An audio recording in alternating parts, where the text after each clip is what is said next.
I hereby open the regular session of the Springfield Planning Commission. Can we have a roll call, please? Aye, present. Present. Doesn't want, there we go. I'll start over if, for roll call. Chair Buck, Present. Commissioner Schmunk, Present. Commissioner Thompson, Commissioner Driggs, Present. Commissioner Greenwell, Commissioner Rhodes, Commissioner Weber. Here. Are there any adjustments to the agenda tonight? All right, hearing none, let's recite the pledge of allegiance. Those in attendance in person, please cite the pledge. Those online are muted. I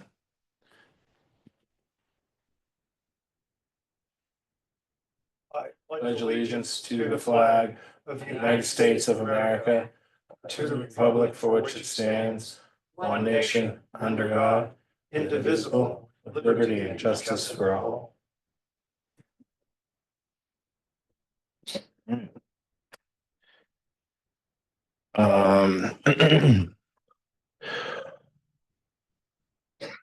The minutes from February 19th, 2025, our last meeting. Are there any corrections to the minutes published in the packet from that meeting?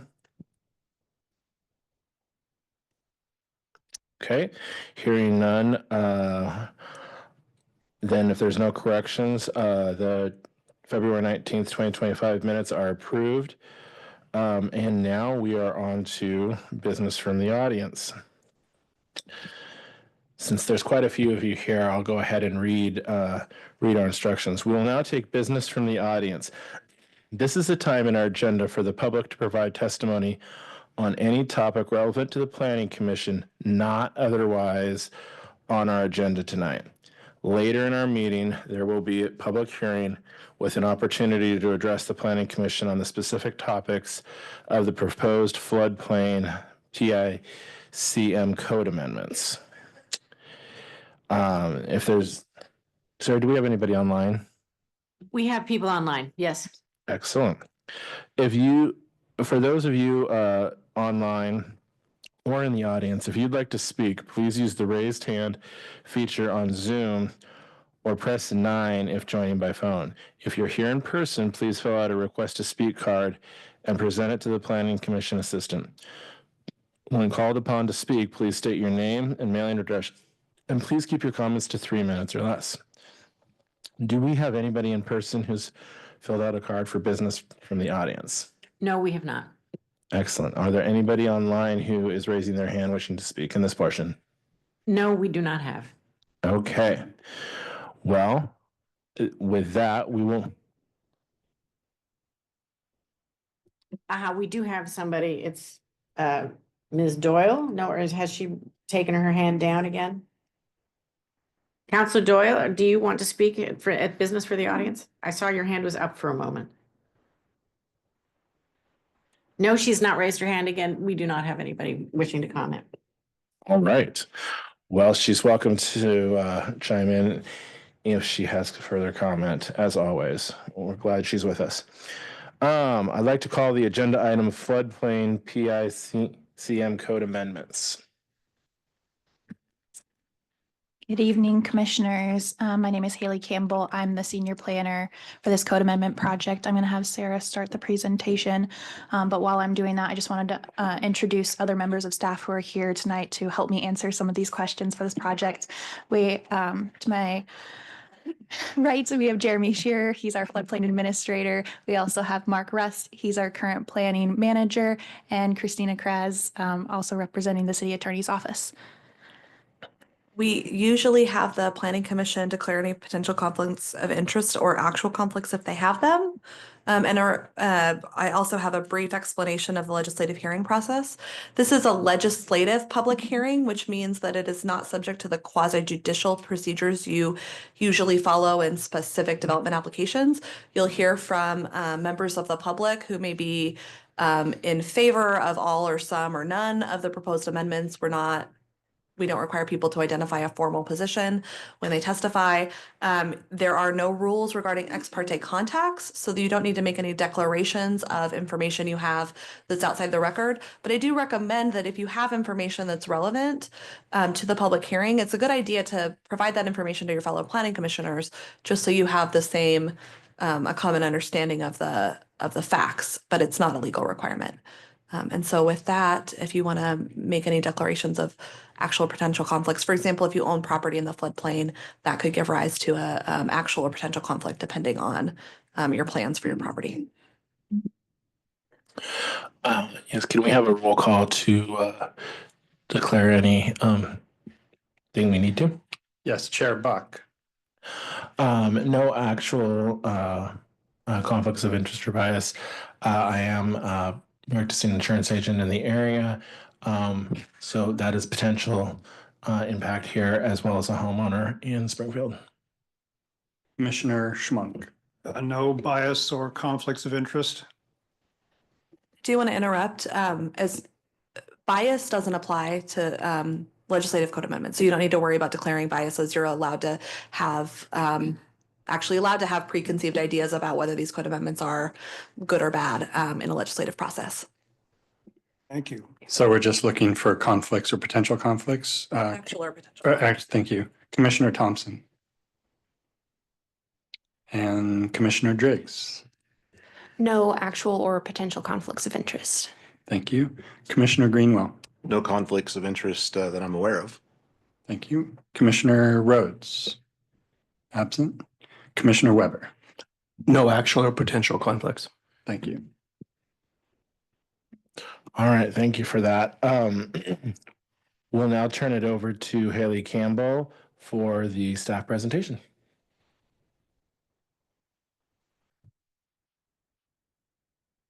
Okay. So the pre-implementation compliance measures are a short-term plan until the Endangered Species Act is integrated with the National Flood Insurance Program. I want to preface that today's presentation is based on the information we know currently about PICM.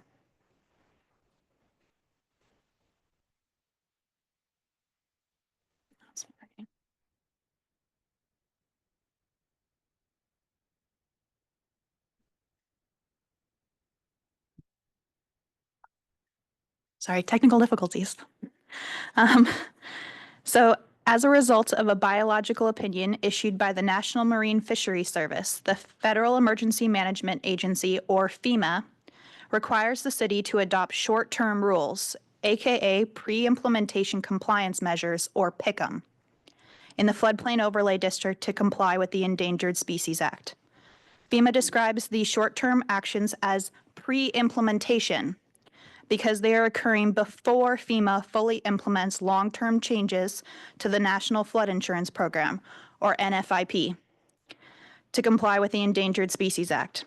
The code amendments are directed by FEMA to protect habitat and achieve no net loss measures that will avoid, minimize, and mitigate impacts in the floodplain areas. For some background on the PICM, in 2016, the National Marine Fisheries Service issued a biological opinion and reasonable and prudent alternatives on the National Flood Insurance Program, i.e. that no net loss of floodplain functions on endangered species within the floodplain. In 2021, FEMA issued a draft National Flood Insurance Program ESA Compliance Implementation Plan. In 2023, environmental advocacy organizations filed a lawsuit alleging that FEMA had been slow to implement the 2016 biological opinion. And in July of 2024, FEMA announced PICM, Intermediate Short-Term Measures to Comply with the Endangered Species Act. You may be asking, why are we doing this work? We're doing this to allow the city to continue to participate in the National Flood Insurance Program with no interruption to flood insurance policyholders' coverage, and to increase awareness of FEMA's regulatory requirements to protect endangered species. Based on the 2016 biological opinion, FEMA introduced its draft implementation plan to integrate the National Flood Insurance Program with the Endangered Species Act. National Flood Insurance Program participating communities will have to ensure that negative impacts to the following 3 floodplain functions are either avoided or fully mitigated when approving floodplain development. On your screen, you're seeing flood storage, water quality, and riparian vegetation. The goal is for floodplain development in Springfield to achieve no net loss, which would look like no net increase in fill, no net increase in impervious surfaces, and no net loss of trees. No net loss also means that mitigation of all negative impacts is provided on site within the same reach of the water body where the development is proposed, or in the same watershed with increasing mitigation ratios for each. For floodplain insurance, there are presently 40 policyholders within the city of Springfield. This does not include the number of policyholders outside the city limits, but within the UGB. Over the last 5 years, Springfield has issued about 13 residential, 4 commercial, and 5 bridge or utility floodplain permits. Some statistics. Most of the land in the special flood hazard area is designated residential and located along Harbor Drive and Hayden Bridge, and along Channel 6 and the Mill Race. The remaining lands include commercial and industrial zone property along South 2nd, the east side of Glenwood, and North Gateway. You can see that for properties that are 100% in the floodplain, most of the developed properties are in the urbanizable area, versus properties that are partially in the floodplain are mostly developed and in the city limits. Note that 10% of the urbanizable area is within the special flood hazard area. 5% of the land within the city limits is in the special flood hazard area.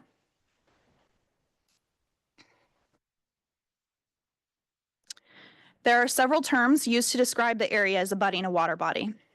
For this project in particular, we are looking at the floodway, shown in pink on the screen, the special flood hazard area, the new riparian buffer zone, and the riparian buffer zone fringe, usually shown in blue.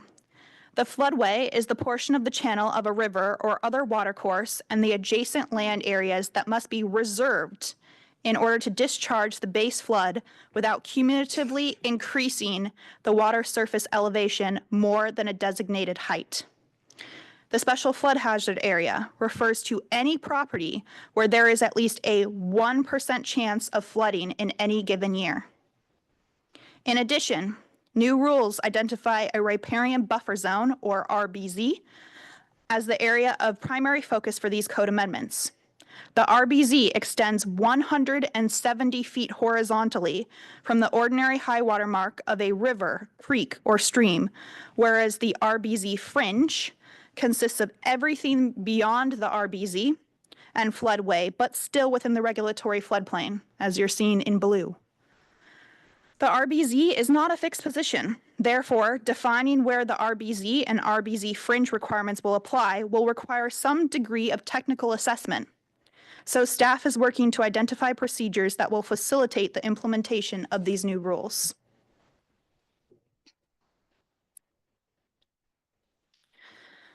What will be required for future development under this code? To achieve no net loss, development proposals should avoid impacts at or below the base flood elevation in the floodplain overlay district. Development such as buildings, storage tanks, roads, or other structures reduces the area where floodwaters can spread and where fish have access to shelter and food during a flood.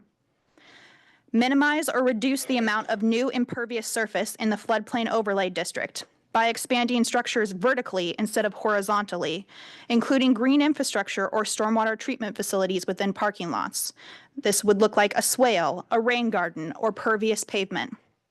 And remove existing impervious surfaces where possible. Finally, avoid the removal of trees. Reduce the number of trees that are removed or replace any trees that are 6 inches at diameter at breast height or larger that are removed per the mitigation ratio tables in the proposed code amendments. Specifically, this looks like the mitigation ratios shown on the screen.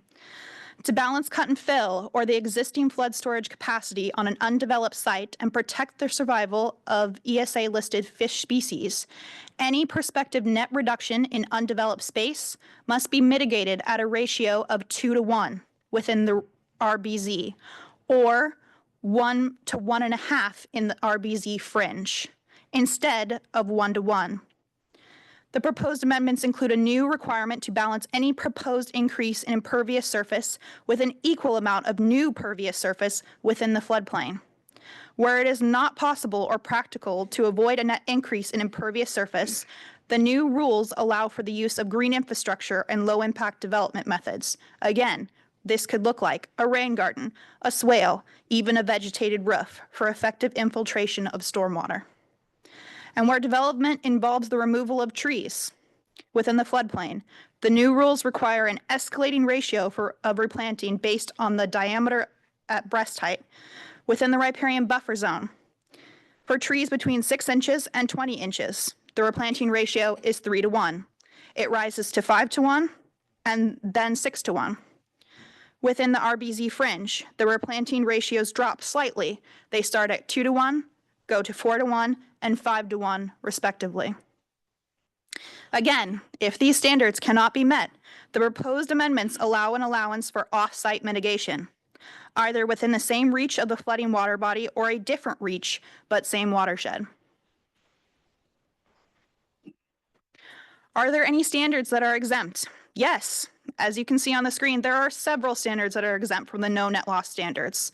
This would look like normal maintenance of a structure, such as re-roofing and replacing siding, provided there is no change in the footprint or expansion of the roof of the structure. Routine maintenance of landscaping, that it does not involve grading, excavation, or filling. Removal of noxious weeds and hazard trees. A great example of this is the ice storm we had. And replacement of non-native vegetation with native vegetation. Again, the no net loss standards will apply when new fill or impervious surfaces or the cutting of trees are proposed on a site. For approval criteria, the amendments to the development code are subject to a set of approval criteria noted on the screen. Based on the staff report and findings, the code amendments are in conformance with the Metro Plan and Springfield Comprehensive Plan, are consistent with applicable state statutes, and are consistent with applicable statewide planning goals and administrative rules. So what are the next steps? Right now, you are reviewing the proposal and any testimony at tonight's public hearing. If needed, the commission could decide to continue the public hearing to allow for additional public comment or close the public hearing and conduct deliberations.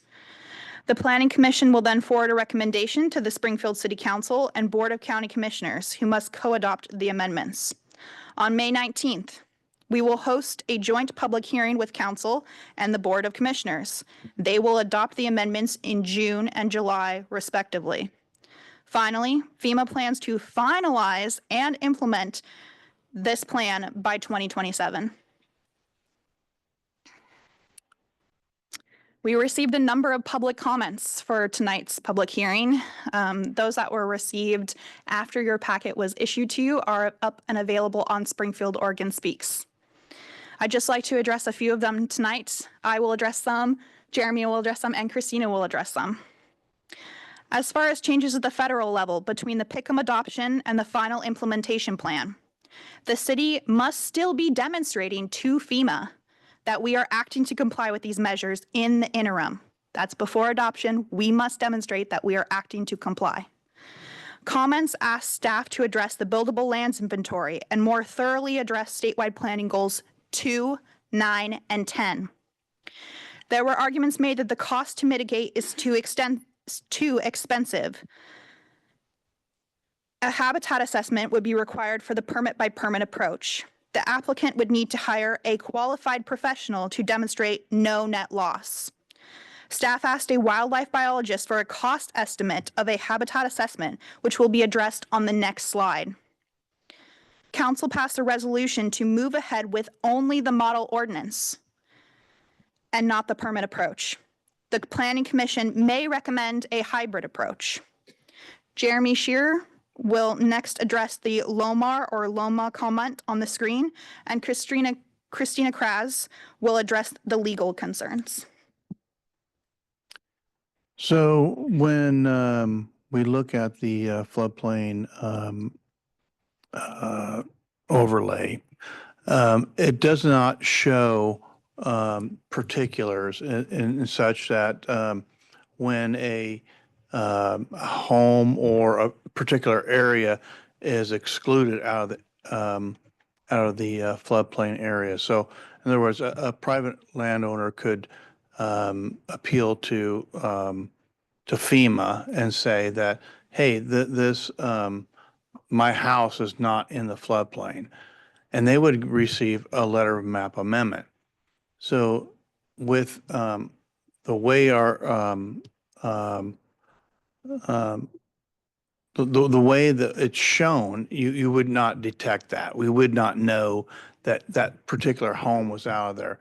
So we would recognize that FEMA, if they gave us a letter of map amendment or letter of map revision, the planning department would recognize the fact that that structure or that area is out of the floodplain, even though it's mapped within the flood development area.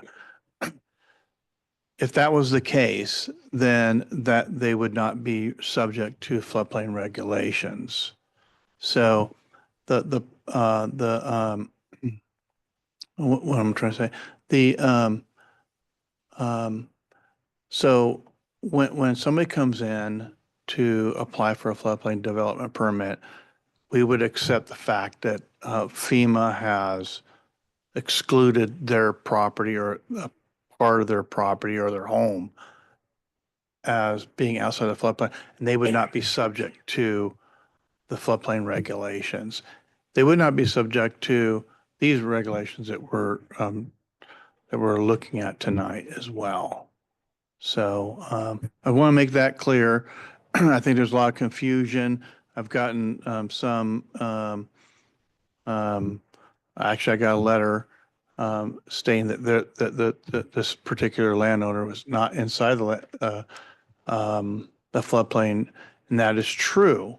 We would not require them to follow the floodplain regulations. However, the rest of their property would be subject to floodplain regulations. So even though your house is out, the rest of it still would be subject to floodplain regulations. So that was something that I think we got some comments on that there's a little confusion on.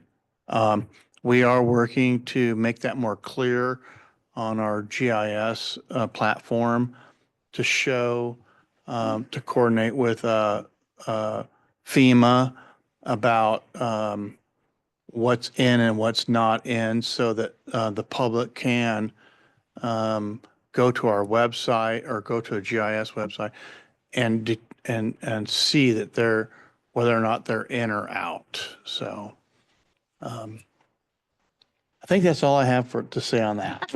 Thank you, Jeremy. Thank you. Christina, would you like to address some of the legal?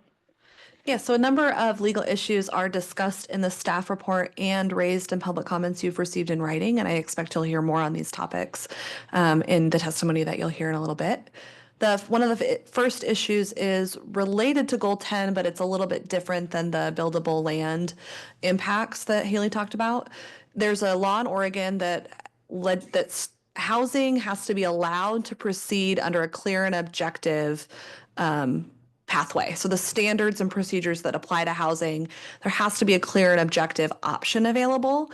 We don't have to prove that every property is developable with that clear and objective option, but there has to at least be an option that is legitimate, real option for housing to move through. There is definitely concern that the draft code, the model code provisions, and then the way that we've are being required to sort of take them as is, don't meet that clear and objective criteria.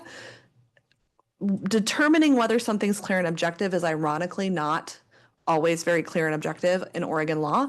And so it's something that I'm working through with Haley, and we're also talking with other jurisdictions in Oregon. And permit by permit alternative or an option to do a habitat assessment is one of the ways that some communities are discussing a clear and objective option could be provided. So when you get to discussing after your hearing is closed and you start discussing what you may want to do, we recognize that there's a clear and objective issue in these code amendments, and we're looking at what are the ways that we might be able to make adjustments there. There's also been some constitutional issues that have been raised by property owners in the floodplain. One is a Fifth Amendment's takings issue, inverse condemnation, which is when somebody argues that the government has regulated their property or required them to give up an interest in their property in exchange for development. And I think that there are certainly some concerns there. The standards on for Fifth Amendment takings depends on whether the taking is actually a requirement that someone dedicate an easement, in which case the easement that they dedicate must be proportional or have an essential nexus, a direct relationship to the government's interest in regulating the development, and the impact of that easement or other exaction has to be proportional to the development's impacts. So there's an argument that the mitigation ratios required are not proportional if they were requiring an easement to be dedicated. There are other types of takings are regulatory takings, and there a court would look at whether the what's the nature of the regulation, what's the impact on the property, and how much does that regulation interfere with someone's investment-backed expectations on how they can use their property. So it's a common argument that environmental regulations violate that aspect of takings law, and it ends up being a pretty fact-specific argument. And these types of issues would not come up in the code amendment process. Somebody couldn't file a lawsuit against the city on the basis of adopting code changes. It would happen at the time someone comes in for a development permit. So if somebody came in, if you adopted the code and someone came in for a permit and we denied the permit or we conditioned it on mitigation requirements that they felt were unconstitutional, they would raise the issue at that time. And then the city would have the option to waive those requirements, adjust the requirements, or compensate them financially for those requirements. The other two issues are a little less well-defined in land use law. One is just the idea of what's the role of the state government and local government versus the federal government. And there's certainly an argument that FEMA has overstepped its role in requiring cities to adopt PICMs. That is the subject of litigation in the federal courts right now. Unfortunately, that process, I think the Oregonians for Floodplain Protection who filed that lawsuit was hoping that it would be done by, early January, not done, but they would have an order from the court on whether to impose a temporary stop to FEMA's rules by the end of January, and it's taking a lot longer than that. So the briefing on that request to put a stay on the PICMs is due next week. So we could have information on this lawsuit, potentially sometime in March, but it also could be much later in the spring. And that would just be a sort of the court's indication of whether they think this lawsuit's likely to succeed or not based on whether they put a stay on the rules while they continue with the lawsuit. And then the last issue is an issue of equal protection. There's concerns that because the floodplain standards are different for property that are in the floodplain, for example, the stormwater standards are a stricter standard for managing stormwater if you're in the floodplain versus if you're out of the floodplain. But because all of the water that falls as rain in Springfield ends up in the rivers, there's an argument there that there's not a reasonable basis to treat those properties differently. I think that the justification there is that the FEMA biological opinion demonstrates why infiltration is much more important proximate to the river and the floodplain than it is outside the floodplain. So I do think that there's a rational basis for treating those properties differently. It would pass. My advice is the equal protection issue is not as strong of a concern, but I am concerned about potential Fifth Amendments taking issues. That could be a concern for some property owners for sure, that we wouldn't know that until the time of development. And then we are also looking at that clear and objective standards issue. And then after there's public testimony, if there are any questions about those, I'm happy to provide more information. Thank you, Christina. I just have a couple more slides. I apologize. Okay, I did want to address the habitat assessment costs because that was in quite a few public testimony. So staff reached out to a wildlife biologist to provide a cost estimate for the habitat assessment that would be required as part of the permit by permit approach. We actually did this before we went to council for a resolution on this measure back in October, November, so it has been a while. A simple habitat assessment, the first box on the screen, would be for homeowner improvements that have no effect or little effect on a species habitat and do not require mitigation. They would still be needed to produce a biological evaluation though.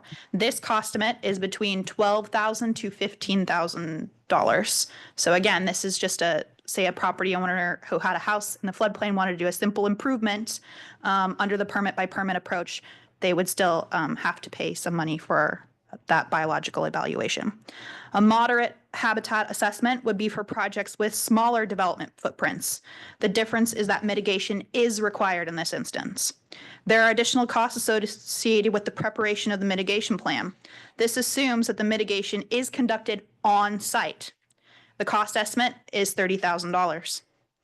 A significant habitat assessment would be for larger projects. Let's consider this as industrial developments, subdivisions, etc., that have extensive impacts and reduce significant areas for mitigation. The cost estimate is about $50,000.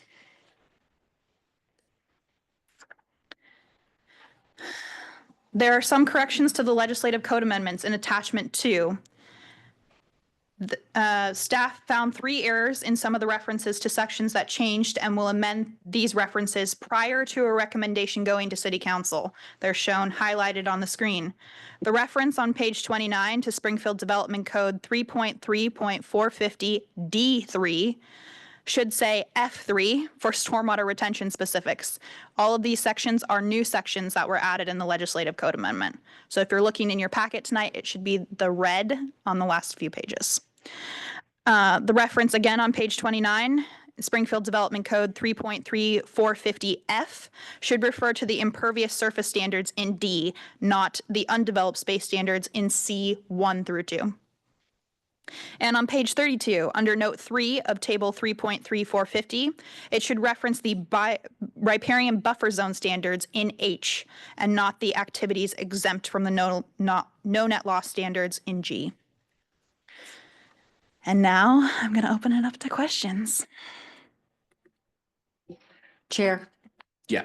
And Commissioner Thompson has joined us a little later and he is now with us, but if I'm sure he wants to be participating with us, you may want to ask him if he has conflict of interest, okay? Yeah. Commissioner Thompson. Commissioner Thompson, do you want to state whether you have any conflicts of interest in this matter or not? Sure. No ex parte contact and no conflicts of interest. Thank you. Excellent. Thanks for joining us. All right. We'll now open the public hearing regarding the floodplain code amendments that we just heard the presentation on. If you would like to speak, please use the raise hand feature on Zoom or press 9 if joining by phone. If you're here in person and have filled out a request to speak card, please present it to Sarah over there and we'll call on you.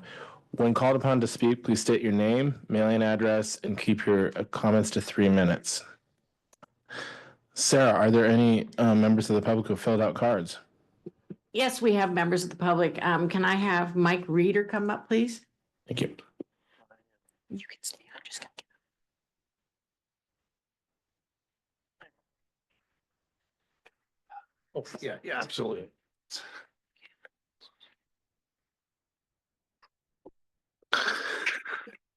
Good evening, commissioners. My name is Mike Reeder. I represent Peace Health, and with me from Peace Health, the Chief Administrative Officer for Peace Health is Alicia Beamer, and she's here as well. I'm going to do the majority of the speaking, and if you have any questions for Ms. Beamer, please do so. Thank you for allowing us to be here tonight. I think Ms. Kratz did a good job of outlining some of the issues and the concerns that Peace Health has. Some of them are important constitutional issues. Some of them are also complex issues of whether or not FEMA has the authority to do what they are doing. But ultimately, what we're doing here tonight isn't even about FEMA. It's about the city of Springfield. And the reason I say that is because this is a legislative proposal to amend Springfield's code. So the federal government does not have the authority to exercise police power in the manner of requiring the city to adopt this. Okay. The police power is reserved under the 10th Amendment for states. So the state of Oregon has the authority and has done so over the years, especially since 1975, to regulate land use. And municipalities, such as the city of Springfield, have the authority to regulate land use subject to state statutes and the 19 statewide planning goals and other administrative rules related to that. To my knowledge, there is nothing that the state of Oregon has done to require Springfield to adopt these amendments. So it's a policy choice. Is it a comfortable policy choice? Peace Health asserts that it is not. Essentially, FEMA is twisting the arms of local governments in Oregon in order to implement the Oregon BiOp. We believe that there are many fundamental problems with Oregon's BiOp, and as such, the rush to adopt a model ordinance to implement FEMA's BiOp is premature. And we ask that the Planning Commission take these issues into account carefully, that you keep the record open and set a date and time certain to continue the public hearing to allow for a more fulsome analysis of these issues. In fact, it was admitted by staff and the city attorney that they're still analyzing some of the consequences of adopting such an ordinance. There are some significant problems with this that's going to hurt the city of Springfield. Number one, you have a goal to, statewide planning goal to requirement that you have a sufficient 20-year supply of buildable land for economic development purposes and for My housing apologies, your purposes. 3 minutes is up. Thank you very much. Thank you for consideration. Please consider having a date and time certain to consider these issues. Thank you.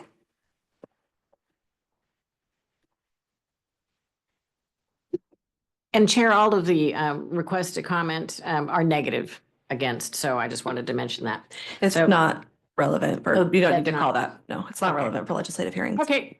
Okay, good. So the next person is Deanna Jacobson.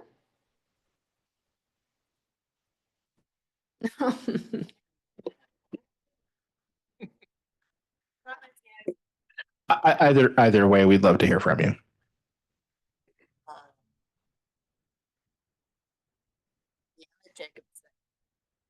I'll get here.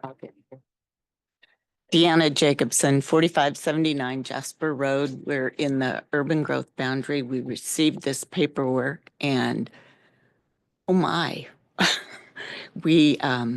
My comment is we are obviously at an age where we had hoped to do more developing, and this is just another road, when you get to our age, you're looking down the road. And I guess I don't really feel comfortable with FEMA's role it feels very heavy-handed.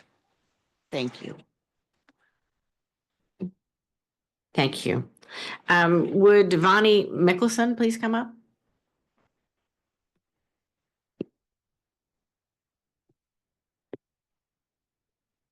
Thank you, Commissioners. Vonnie Mickelson, I'm President and CEO of the Springfield Area Chamber of Commerce. We're at 101 South A Street. I would point out that we've submitted detailed written comments earlier today, and I just want to highlight a few of those key concerns here to reemphasize. We do share the concerns raised by many of our development partners, but would also emphasize that the impact of these proposed amendments go way beyond, well beyond those individual properties. The long-term effects on Springfield's economic growth, community development, and the city's fiscal health are potentially very significant. The ordinance is likely to reduce our already strained buildable land supply, further restricting opportunities for commercial, industrial, and residential development.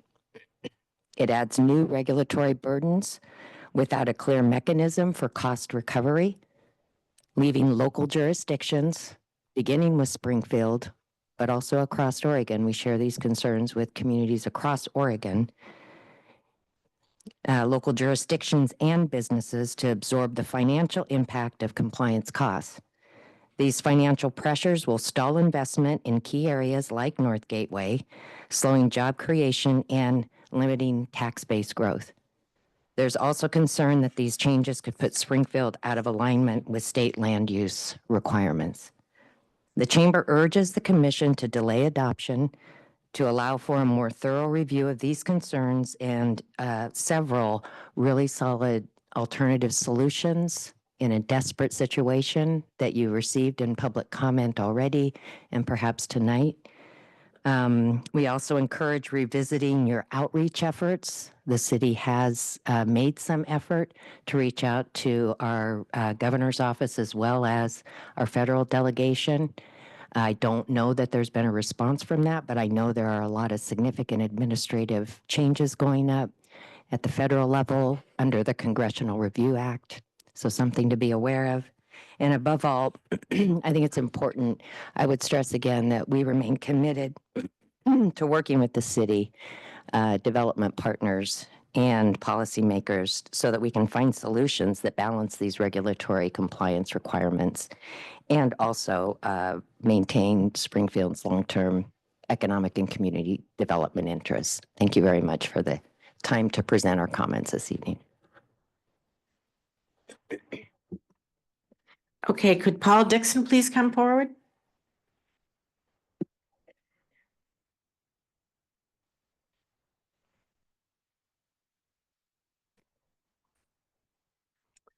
Paul Dixon, 1055 South 28th Street, Springfield, Oregon. Thank you again for the opportunity to address you. I found out by attending the planning workshop last week that fortunately our urban growth property, which is just under 30 acres, is not in the flood zone. So I'm very thankful for that. So I don't really have a dog in the fight, if you know what I'm saying with regard to this, but I'm very concerned about the people, especially along Harbor Drive, which is where we used to live prior to purchasing our property 30 years ago, having their property rights taken away from them.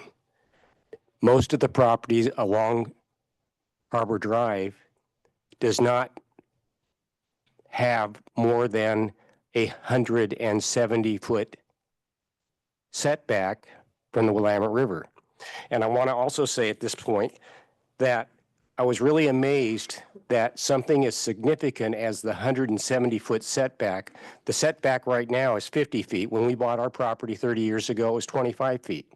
So it's subject to change. And citizens don't really have any input in that process either. That's something that an administrative agency like FEMA, who are unelected and unaccountable to anybody in this room, make decisions 3,000 miles away from us. We don't know who these people are.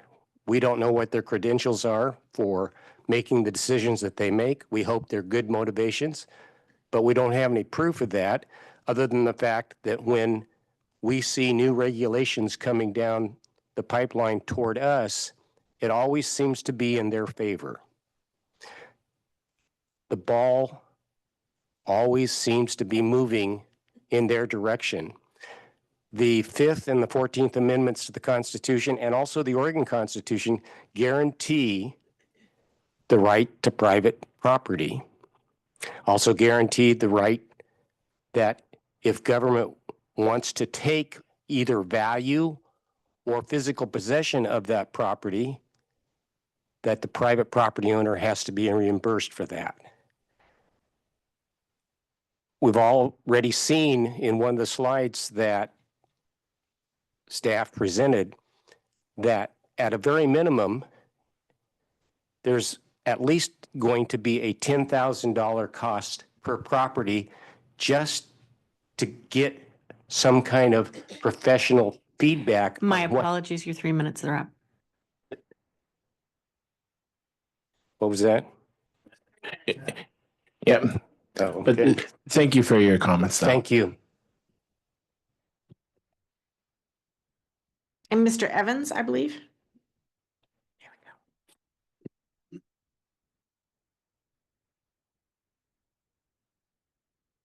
Alan Evans, 40198 Little Fall Creek Road, Fall Creek. I think the city council made a mistake late last year when they adopted the model ordinance. Instead of choosing a permit by permit habitat assessment, well, the habitat assessment may be expensive for property owners. It's once you codify these amendments, once something's in the code, it's very, very difficult to get it out of the code. And that with a hybrid approach, you allow the developer the opportunity to file to get a habitat assessment to say whether or not the property can be developed, rather than having it be a code amendment that it affects all properties. I'm a member of Puzzle Parts LLC. We purchased 68 acres in North Gateway in 2007. Spent a number of years bringing it in with the help of the Springfield Planning Commission, bringing it into the urban growth boundary. And it's a prime piece of property. And these rules would basically make all of that land unbuildable because it's all either in the floodplain or the floodway. So there's really no effective way to mitigate. And if you could mitigate, the cost would be so expensive that projects wouldn't get built. The typical industrial development, as envisioned when the North Gateway was brought in to the UGB, would involve a 50 to 100,000 square foot building, concrete tilt up, parking areas, loading docks, ways to get in and out. And none of these things would be possible if this model ordinance is adopted. So I want to thank you for your time. I think this should be delayed and put back to the council. Maybe they can reconsider their approach. I think Christina Kranz mentioned the possibility, and Haley, of a hybrid approach, and maybe that could be looked at. And I think you should not adopt these amendments at this time. Thank you.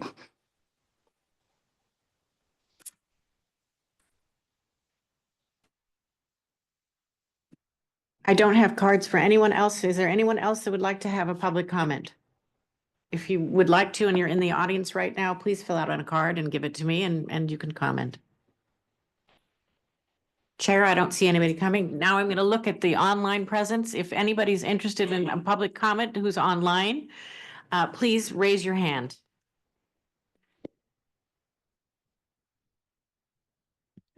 There is one person, and I am going to, that is Mike. Robin and Mike, I don't see a last name. Would you please make sure to say your name and your address, please? I have just unmuted you.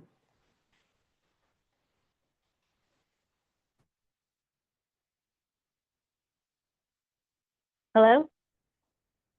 We can hear you. Please state your Okay, name and your fantastic. address, please. Robin Lewis, 6790 Jacob Lane. I posted our question in your Q&A online as well. We received a public hearing notice, but you didn't mention our street, Jacob Lane, and we wanted to know if that means that we're not included in this proposal. You didn't mention our street in the presentation. Okay, our planner, Haley Campbell, is coming up to talk. Thank you. So the people who were notified, if you were notified, that means that your property is within the 100-year floodplain. We call it the special flood hazard area. So if your property was not mentioned, or you did not receive that notice, then we can look into it, but I cannot say that your property would be affected by these amendments. If I can, We did receive the, oh, excuse me. We did receive the notice, but when you did your presentation, you didn't mention our street when you mentioned all the streets that were involved. Okay. Yeah, there are other streets that would be impacted.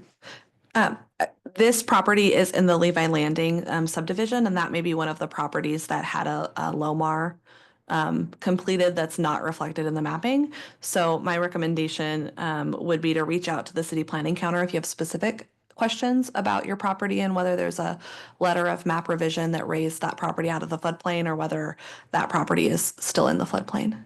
Thank you, Christina. Can you explain what that means to a layperson? Who do we reach out to? So you could always reach out to me. I'm the project manager for the project, Haley Campbell. That is, my email is H as in hat and then Campbell, like the soup, Camp and Bell with 2 L's at springfield-or.gov. If you have specific questions about development right now, Jeremy Shearer, our floodplain administrator, he would also be a great person to reach out to and contact. If you request either of us at the front counter, they'll call us up and we'll be happy to answer any questions that you have. Thank you for your time.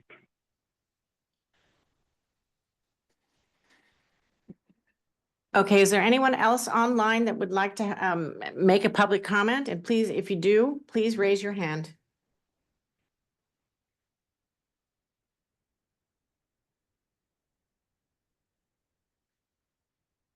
Sorry. Chair, I am not seeing any raised hand on the online audience. All right, thank you. At this time, I'd like to open it up to any commissioners that have questions for city staff or any of the folks who testified. And I think the easiest way to do this is just kind of I'll do a little bit of a roll call. Commissioner Driggs, do you want to start? Sure. I think that I missed the part where you responded to the buildable lands concerns that were raised. I didn't actually address the buildable lands inventory. The comments that were on the screen, we just wanted to acknowledge that we did receive those comments, make sure that the commissioners were aware that it is in the public record. It is up on Springfield Oregon Speaks. Please reach out to me if you cannot access it or you have any issues accessing it. We'll make sure you have a copy of it. It is, again, entered into the public record moving forward with this project. So that would be something that we hope to address at a future date. Gotcha. Thank you. Is that it? Okay. Yes. Okay. Just want to give you the opportunity. Commissioner Greenwell? Yeah, I'd be curious if any of the 4 of you, staff, legal, Mrs. Campbell, and Mr. Scherer back there have any responses to the comments raised here tonight. I think something that probably should have mentioned before the hearing, our recommendation to the commission tonight is going to be to not make any recommendation tonight, but to have at least one other meeting on this topic. And when we are through with the public hearing portion, we have some information on options, just some ideas for options that you might want to consider. And so I think the comments tonight do need a much more detailed response, but part of that is going to be depending on the direction the Planning Commission wants to take in what options you want to further explore. But if you have any specific questions about things that you heard that you don't understand or you want more information on from people who have testified, then during the hearing is a great time to ask those questions.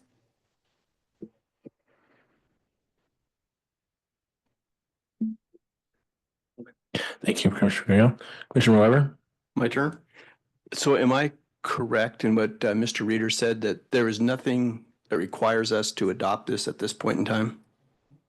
There are no state laws that require these amendments to be made, and FEMA has sent communities a letter that advises us if we don't implement a pre-implementation compliance measure, a PICM, then they will potentially make that an enforcement issue for the city in a future community assistance visit, and that failing to adopt a PICM could result in losing participation in the NFIP program. There are a lot of steps that have to happen before that would occur, but there is no judicial order that's requiring a PICM or federal regulation that's been adopted that requires the PICM. It's a lawsuit between FEMA and conservation organizations where the court has ordered FEMA to begin interim implementation of its biological opinion, but that court order doesn't apply directly to the cities.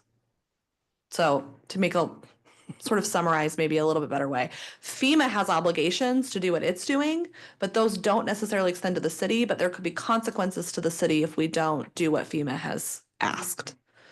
The risk, relative risks and benefits of those, I think, is something that the Planning Commission can consider in their recommendation to the council.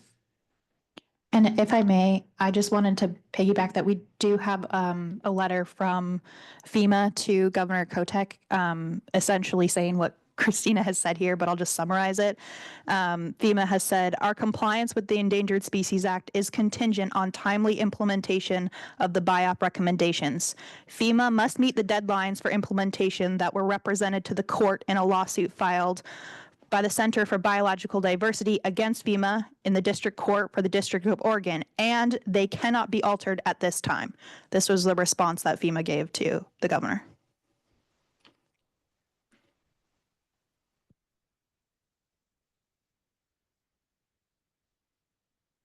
Okay, well, if you think of something further, let me know. Commissioner Thompson, Great, thank you. I think at this time, I don't have any real detailed questions. I would definitely be interested in hearing maybe adhering to recommendation number 2 in the Planning Commission briefing memo.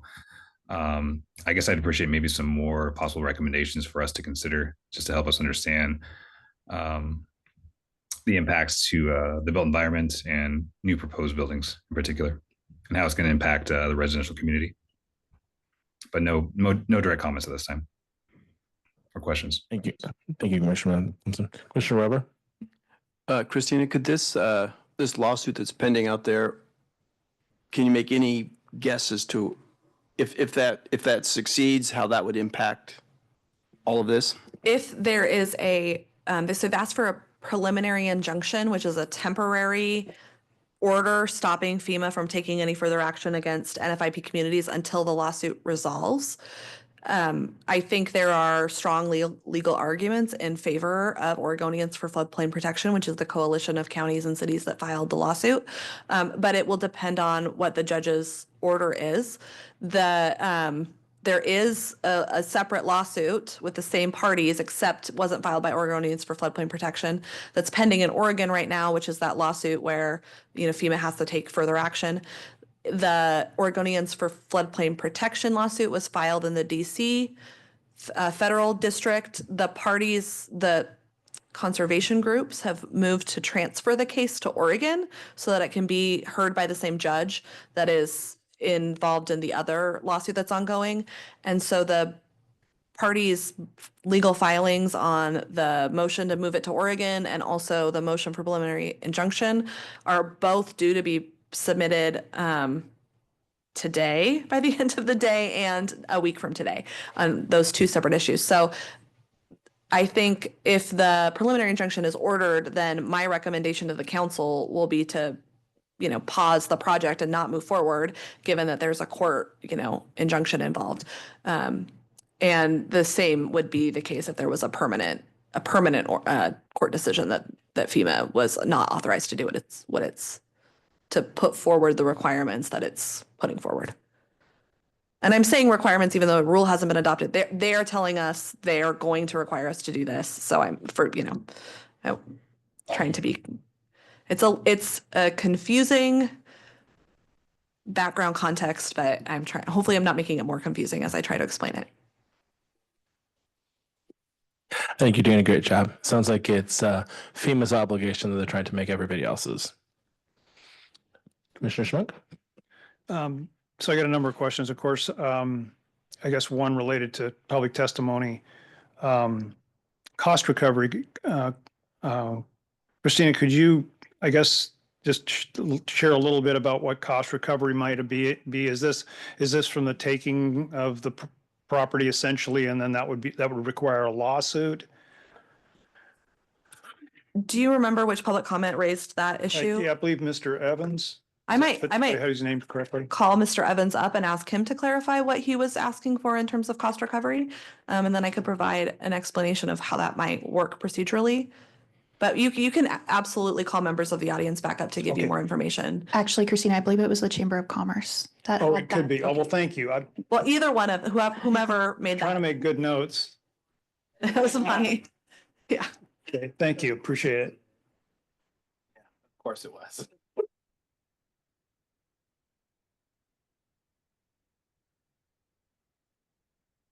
I'd like to thank Mr. Evans for the opportunity. Much of what I was referring to are not only the local jurisdictions. So in checking with colleagues around the region, for example, Lane County is already tracking the costs of staffing at the county, staffing time to go through this. So it's both staffing time, materials, services, technical assistant, any assessments for the local jurisdiction, which we know most of these mandated, whether they're state or federal, they come mandated without funding, technical assistance, but no direct funding back to the local jurisdiction. So all of us are then left with a bill that is at some point really should be a case for recovery. That's the cost recovery. There could be other cost recovery impacts which are more directly related to those residential or commercial parties that there's some estimates there that I assume are fair estimates just on the cost assessment. And given, for example, if there is a determination that there is no net loss, there's nothing to worry about, you're still left with a bill. So it's sort of the total cost recovery. In my opinion, I think the big bill comes when you take all of that potential development and, as I mentioned, tax growth out of the equation. That's the big impact. That's the big cost recovery that local jurisdictions, taxpayers, whoever, all of us are left with paying for. So the intent behind the comment was, let's at least track some of that. I believe I read somewhere that you are allowed to apply for reimbursement. I wouldn't hang my hat on that you would ever get that. But I think it's important. The city would get it? I believe what I saw, city and private, but don't hold me to, that's something that Christina is much more knowledgeable about. I think it's important to track it for several reasons. Number one, how do we tell our story? Whether that's to the federal delegation or to the governor's office, how does the governor tell the story about the total impact on Oregon development without a dollar number? We know what that is, but it would be extremely helpful, and I think it's doable to estimate the true cost direct to the local jurisdictions, which also is the taxpayers, and also to those potential developers of those properties that are impacted by this. Cost of the city being staff time and staff time, other planning, yeah, all of this time. Okay, associated. and then the impact of the individual property, and then the more broader economic concern. Correct. Thanks. Appreciate clarification. Yeah, that's all I have for now. Well, that was a short list. Yeah, the first thing I want to comment on is one of the great things about being in Springfield is we all recognize this is kind of a common problem. We all, no one asked for this. This is kind of the hand that FEMA dealt us, and so we have to figure out how we're going to respond to that. So, and I appreciate all the comments reflected that. I did want to clarify a couple of the legal points that Mr. Reader, that you brought up. So if I'm understanding what you and Christina said, FEMA can pass these obligations on, but there's nothing that says, there's no regulatory obligation from FEMA or the federal level. That has to come from the state. And at this time, the state has not made any clear direction on that. And unless I missed it in the testimony, the state hasn't really adopted a clear position on the FEMA rulings at this point. There's the letter, but I'm not sure what the state's position is exactly. So at this point, it's unclear as to whose authority we'd be responding to. Is that accurate? There's a federal, so the rules of the NFIP program do say that we have to have adequate regulations in place to safeguard the floodplain.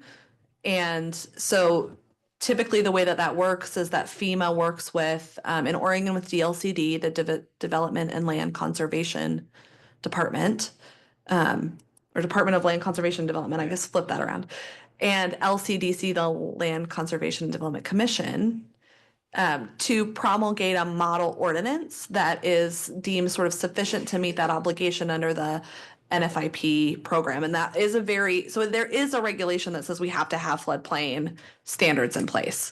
Then FEMA and the state work together on a model code. That model code is not adopted formally, but it does go through a process where DLCD provides input.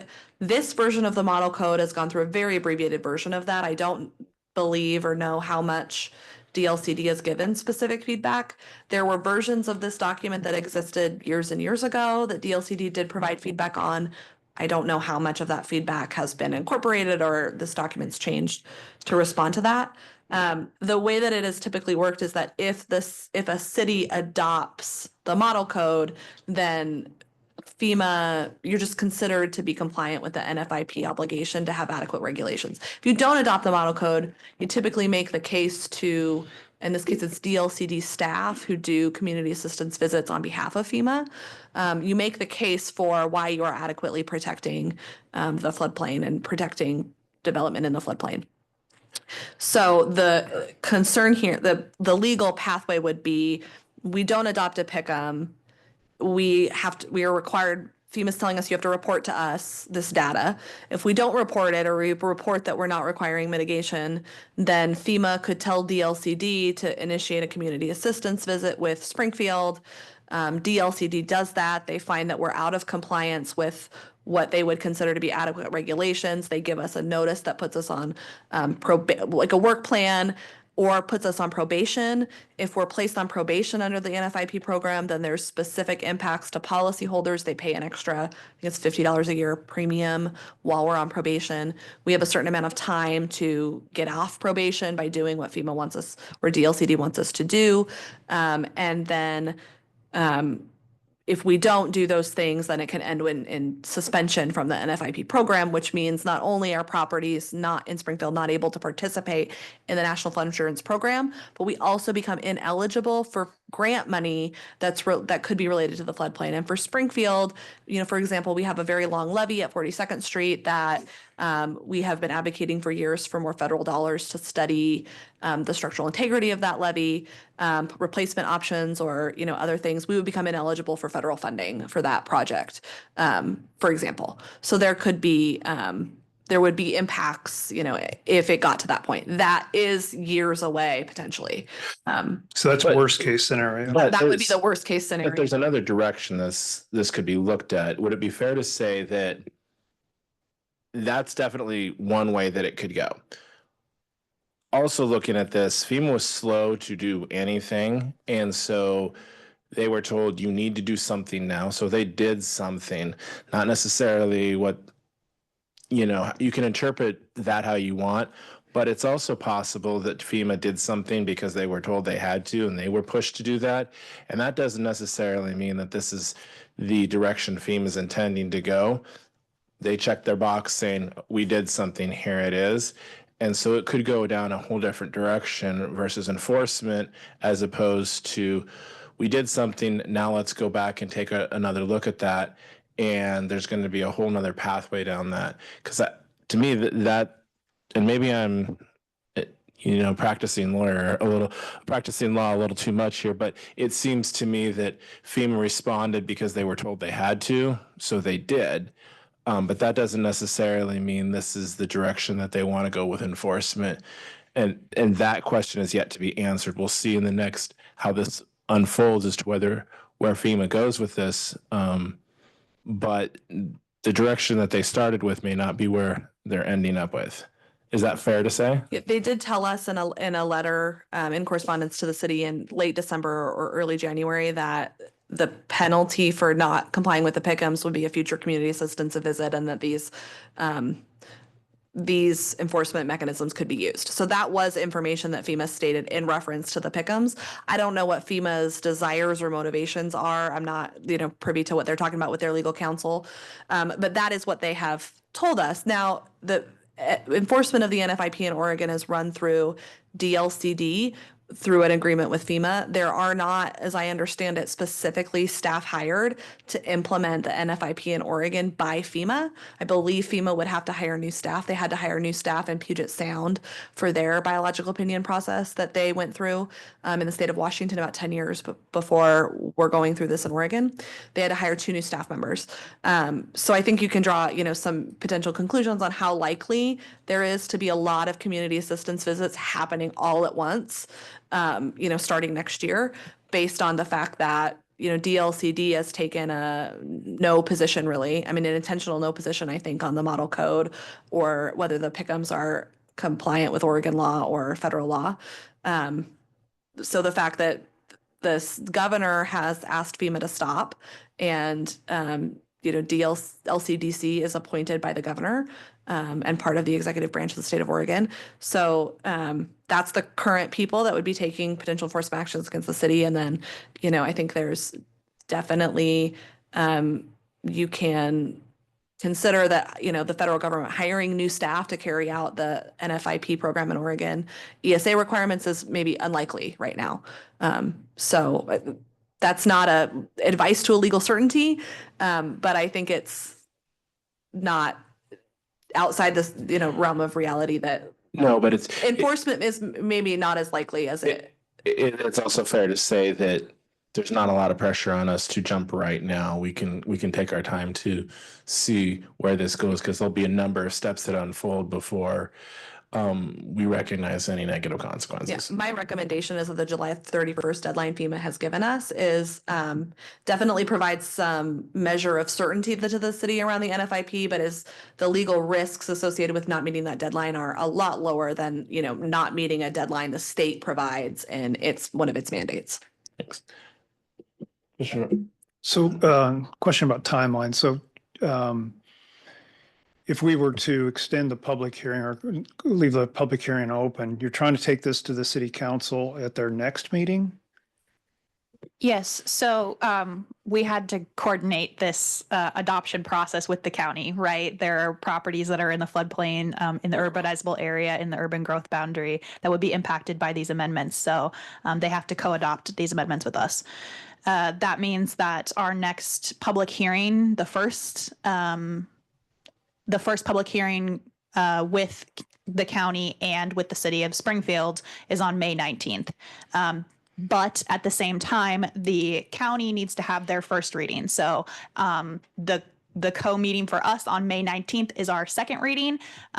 Their first reading with the county is at the end of April. So that means that all of these packets kind of need to be finalized by April, early April, for that process to kind of continue. I know, people sometimes don't understand or understand the timelines for these adoption processes. Me coming to you with a package in 6 months is a very fast process. That doesn't give a lot of leeway if it needs to be co-adopted for additional public comments or changes or halting the process because I'm co-adopting it with Lane County at the same time. So if we leave the public hearing open, that's not going to significantly impact what you've got going on. So Our recommendation for, do you want me to pull up the recommendations? Okay. Sarah, would you pull up the recommendations, please? The presentation?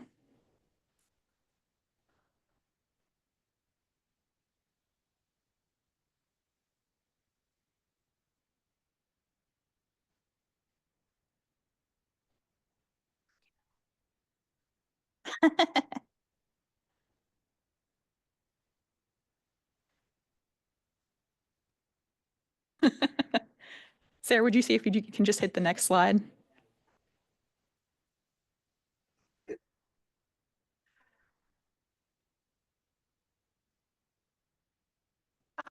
Yay, there we go.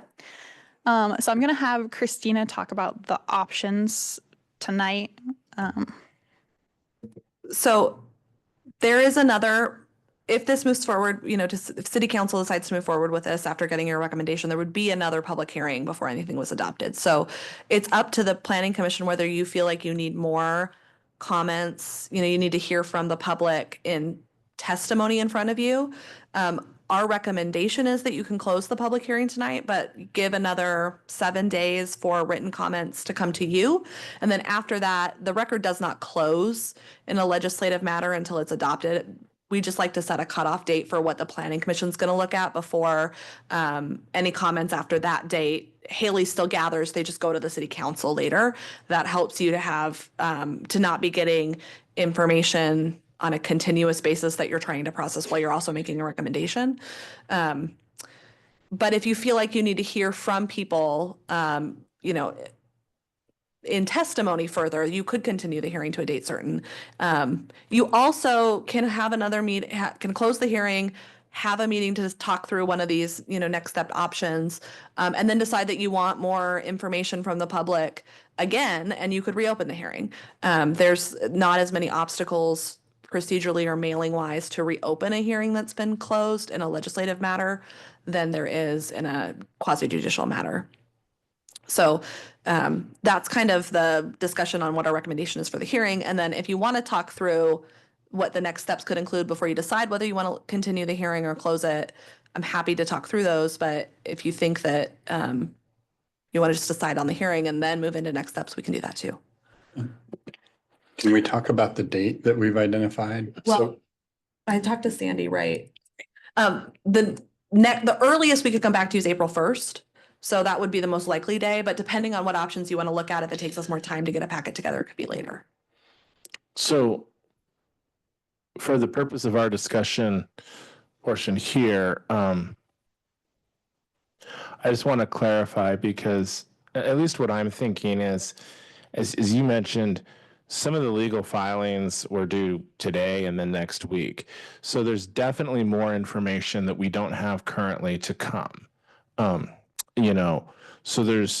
So I would find it hard for us to make a recommendation knowing that we don't have all the information in front of us yet. I also think that we've heard a pretty clear statement from the public. It's all kind of saying the same thing. Yes, we understand, the requirements of FEMA, but let's look at this a few different ways. That's what they would like the commission to consider. And so given that, we could close the hearing tonight, wait for that information, wait for you, essentially you to get that information from the legal side. We could come back and say, this is what happened. And at that point, we can decide if we wanted to reopen the public comment or not. But we could make a recommendation after that point with that information. I'm not going to be recommending that the planning commission wait to make a recommendation to council until the litigation has an outcome, because if they transfer the case to Oregon, it could be a lot longer before they rule on a preliminary injunction. But if at any point there was a preliminary injunction, we would we would update. It's very uncertain what that timeline could be. There could be a decision not to transfer the case and a decision on the preliminary injunction, before St. Patrick's Day, in that week. Or they could decide to transfer the case and the judge in Oregon could wait till May to make a decision. So on the preliminary injunction. So I don't recommend the Planning Commission wait on the litigation. But there are some, options that you could evaluate further in an upcoming meeting while the court case is sort of pending in the background. I'm inclined to leave the public record open. I guess I'd like to hear what other commissioners think about that, and whether we should just close it tonight or, and then, have a chance to reopen it again.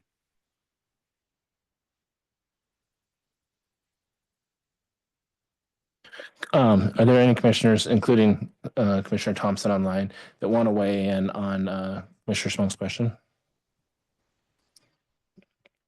I'd also like to keep the public record open.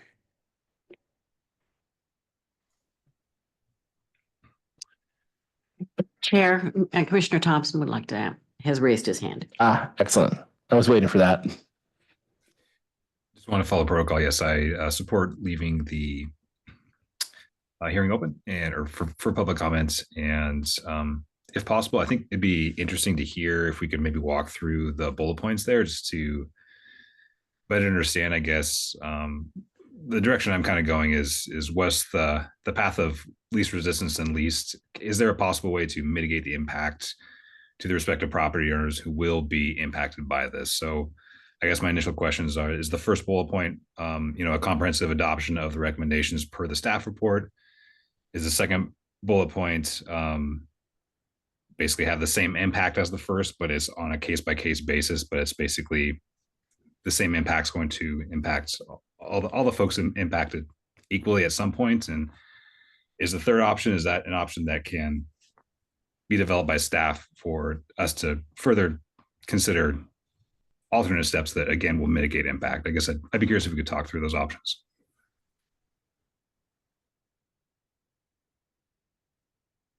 Yeah. So the first option would be to wait to make your recommendation for staff to do a more comprehensive analysis of impacts to the buildable lands inventory. That may not come back to you with the outcome of that analysis could be that there is a significant impact on the buildable lands inventory and we're not sure how to make that up. So I think that's, one of the potential outcomes. We haven't done the findings do talk about that there are no specific, commercial or industrial uses that become unlawful. The model code doesn't say you can no longer put a, manufacturing plant in the floodplain, for example. And we do have enough, land for housing based on how we counted the floodplain in our housing inventory. But otherwise, we haven't taken a look at, really comprehensively how this would impact the development capacity of those commercial industrial lands. So we could do more of that analysis. That would take some time.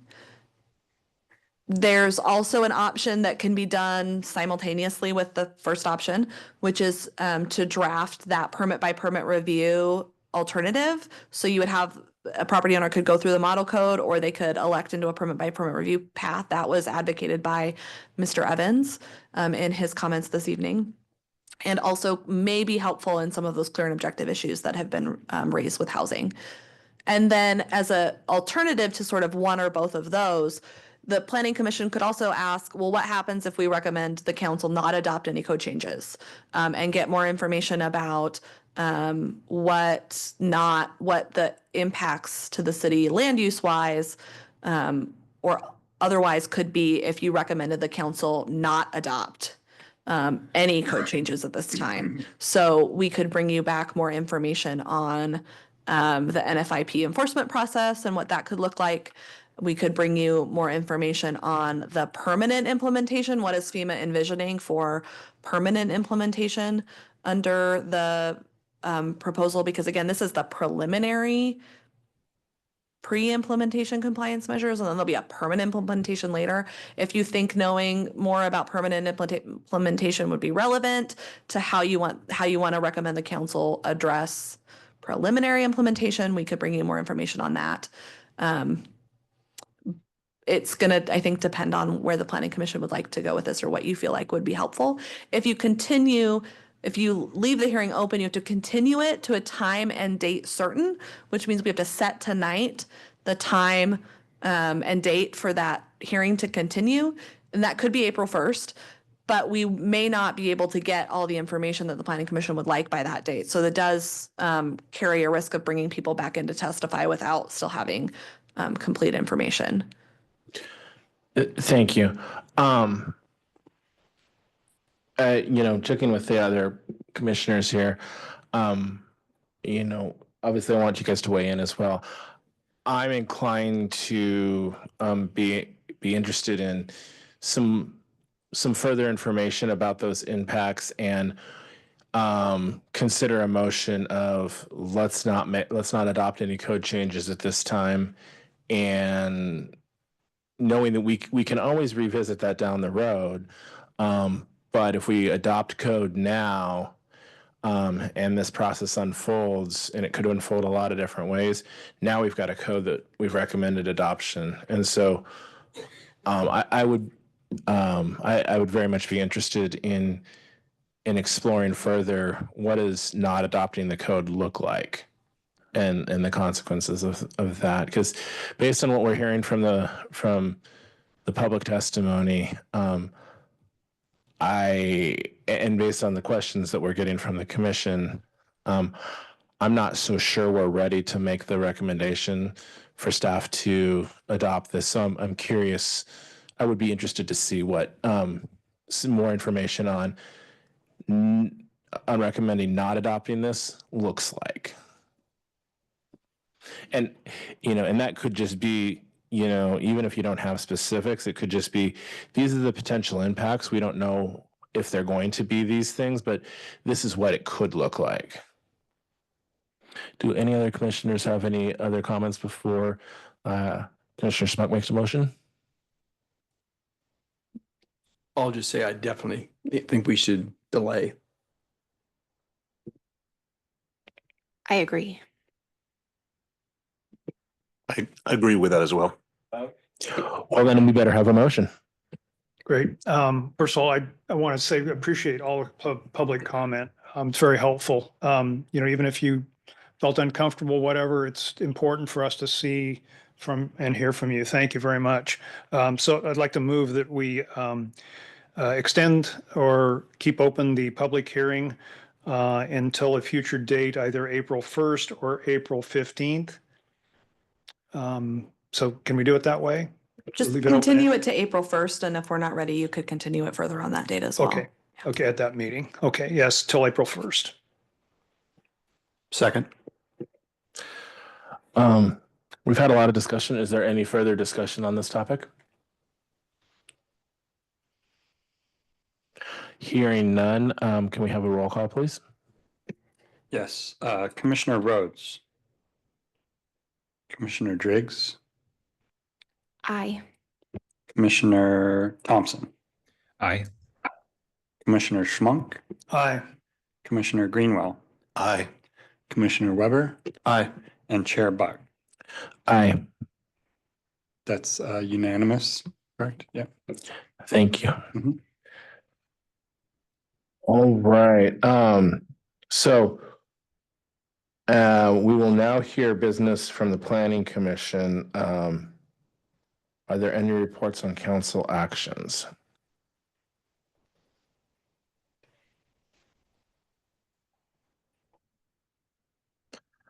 All right, well, that doesn't help us. Commissioner Weber. Commissioner Weber has his report on his desk at home. Well, I'm supposed to do a report, but I can't remember what date, but that date was a non-public hearing, so I'm not reporting on it. All right, it doesn't sound like we have any report on council action. Is there any other business from the Planning Commission? Sarah? Or Mark? No real business from Development and Public Works that I'm aware of, other than you just continued tonight. So your next meeting is April 1st. So that Thank you. All right, I believe our next meeting is March 18th. Yes, Excuse me. Yes, There's- your we have- next meeting is March 18th. right. Right. Yes. All right. Well, I think that if there's no other business from Public Works, that concludes our meeting tonight.